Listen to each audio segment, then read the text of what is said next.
ও আমার একটা হৃৎপিণ্ড, সেটাই আল্লাহ নিয়ে গেছে। পরশুদিন বলছে, বাবা আমার একটা বরখা কিনে দাও। আমার স্যান্ডেলটা দেখেন 3 বছর পুরাতন ছেঁড়া, কিন্তু আমি আমার স্যান্ডেলটা পাল্টাই না, সেলাই করে নেই, কিন্তু আমার বাচ্চাদেরকে আমি কষ্ট পেতে দেই না। শুধু একবার বলছে, বাবা লেচে খাবো। আমার মেয়ের মোবাইলে আমার না হলে 500 ছবি আছে। আমি এখনো সাহস পাইনি আমার মেয়ের একটা ছবি বের করে দেখতে।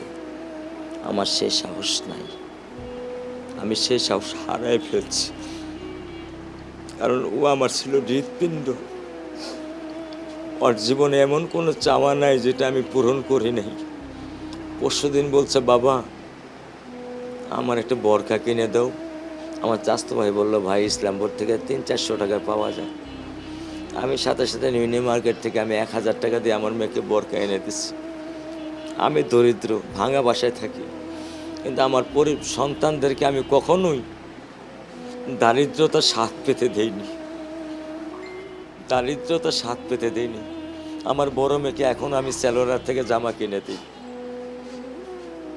আমার স্যান্ডেলটা দেখেন 3 বছর পুরাতন ছেঁড়া, কিন্তু আমি আমার স্যান্ডেলটা পাল্টাই না, সেলাই করে নেই, কিন্তু আমার বাচ্চাদেরকে আমি কষ্ট পেতে দেই না। শুধু একবার বলছে, বাবা লেচে খাবো।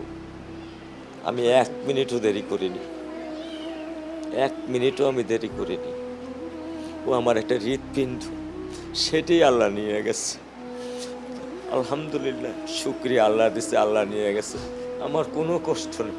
আমি তো চাইলে পারতাম না। অনেক দম্পতি আছে যাদের সন্তান নেই, আল্লাহ দিছে, আল্লাহ নিয়ে গেছে। আমি আলহামদুলিল্লাহ করি আল্লাহ গেছে।